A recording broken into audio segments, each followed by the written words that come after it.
왜 앵무새를 반려동물로 키울까? 앵무새를 키우는 사람들은 왜 앵무새를 반려동물로 키울까요? 앵무새만의 매력이 무엇이기에 반려동물로는 흔치 않는 조류임에도 앵무새만큼은 반려동물로서 인기가 높은지 알아보겠습니다. 흔히 반려동물로 많이 기르는 개나 고양이처럼 앵무새는 사람과 정서적 소통이 가능합니다. 어떻게 보면 개나 고양이보다 사람과의 관계에서 더 뛰어난 교감 능력을 발휘합니다. 앵무새는 지능이 매우 높은 동물입니다. 앵무새는 종류에 따라 다소 차이는 있지만 보통 2세에서 3세 아이의 지능 수준이라고 알려져 있습니다. 그리고 뛰어난 음성모사 능력이 있죠. 음성모사 능력으로 인해 사람의 말을 놀라운 수준으로 따라하고 암기할 수 있으며 높은 지능을 발휘해 암기한 말을 상황이나 장소 때에 맞춰 적절히 활용하기도 합니다. 그래서 어느 정도는 대화가 가능한 종들도 있습니다. 앵무새는 성격도 활발해 놀기를 좋아하고 노래하는 것도 좋아합니다. 호기심도 매우 많고 엉뚱한 행동도 잘합니다. 특히 사람을 좋아해 주인을 잘 따르며 같이 놀자고 자주 다가옵니다. 또한 화려한 색상의 깃털과 귀여운 외모를 갖고 있어 보는 것만으로도 매우 매력적입니다. 이와 같은 능력과 성격 때문에 반려동물을 키우려는 사람들에게 완벽한 친구가 되어줍니다. 이제부터 앵무새의 이런 멋진 능력, 매력, 특징에 대해서 자세히 소개해드리겠습니다. 앵무새의 분류. 반려조로 키워지는 앵무새는 관행무상가와 참행무상가입니다. 관행무상가는 머리에 우간 또는 도가머리라고 불리는 깃털이 있습니다. 대표적인 종으로는 왕관앵무, 그레이트 코카투 종이 이에 해당합니다. 참행무상가는 관행무상가를 제외한 대부분의 앵무새를 말합니다. 대표적인 종으로는 사랑앵무, 모란앵무 등이 이에 해당합니다. 앵무새와 파트너.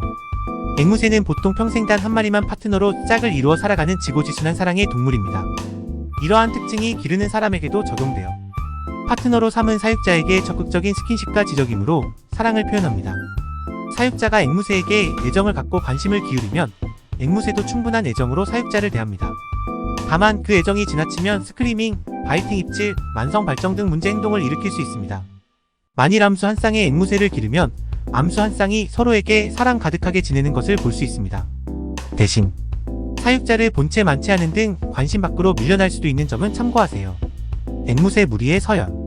대부분의 앵무새는 평생 단 하나의 파트너만 짝을 이루는 일부일처제로서 암수 한 쌍이 육아를 함께 담당하기 때문에 다른 동물에 비해 상호 유대가 강하고 서로를 소중히 여깁니다. 앵무새가 무리를 지어 생활하는 습성이 있음에도 무리의 리더를 따로 두지는 않습니다. 대신 자신이 더 좋아하고 자신에게 무해한 대상을 높은 서열로 인식하고 대합니다. 호기심 많은 앵무새. 앵무새는 호기심이 많고 도전 정신이 높은 편입니다. 새로운 자극과 탐색을 좋아하고 주변 상황에 관심이 많습니다. 이러한 앵무새의 호기심이 충족되지 못하면 문제 행동을 하기도 합니다. 문제 행동. 앵무새가 스트레스가 심해지면 문제 행동을 일으킬 수 있습니다. 좁은 세장, 새로운 자극 없는 지루한 일상, 부적절한 먹이, 파트너의 무관심 등에 의해 스트레스를 받을 수 있습니다. 스트레스가 심해지면 소리를 지르는 스크리밍, 공격적으로 물려하는 바이팅, 먹이를 먹는 것을 거부, 털을 뽑는 자해 등의 문제 행동이 발생할 수 있습니다.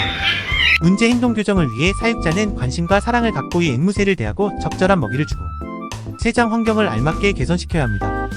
무리 생활을 하는 앵무새. 앵무새는 천적으로부터 자신을 보호하기 위해 무리지어 생활하고 동료들과 같은 행동을 하려는 경향이 있습니다. 이러한 특성으로 사육자의 행동과 말을 따라하면서 안정감을 느낍니다. 기억력이 좋은 앵무새. 앵무새는 기억력이 매우 좋습니다. 한 번 경험한 것을 평생 잊지 않는다고 합니다. 한 번의 나쁜 경험도 계속 기억하므로 앵무새를 대할 땐 충분히 주의를 기울여야 합니다. 자기 영역과 규칙적인 생활. 앵무새는 자기 영역에 대한 집착이 매우 높아 영역을 침범한다고 생각되면 공격 자세를 취하고 쫓아내려고 합니다. 또한 매일 규칙적인 생활을 하는 것에서 안정감을 느끼는 성향이 있으니 스트레스를 받지 않도록 급격한 환경 변화를 자제해야 합니다. 기원전부터 사람과 같이 지낸 개와 고양이와 달리 앵무새가 인간과 함께 지낸 지는 불과 200년 남짓이라고 합니다. 그리고 앵무새를 가정에서 반려동물로 키우는 비율은 3% 정도로 개나 고양이를 기르는 것에 비해 많지 않다 보니 사람들이 앵무새를 반려동물로 기르는 것을 보면 신기해하곤 합니다. 지금까지 앵무새가 반려동물로서의 매력과 특징에 대해 알아보았습니다. 시청해주셔서 감사합니다.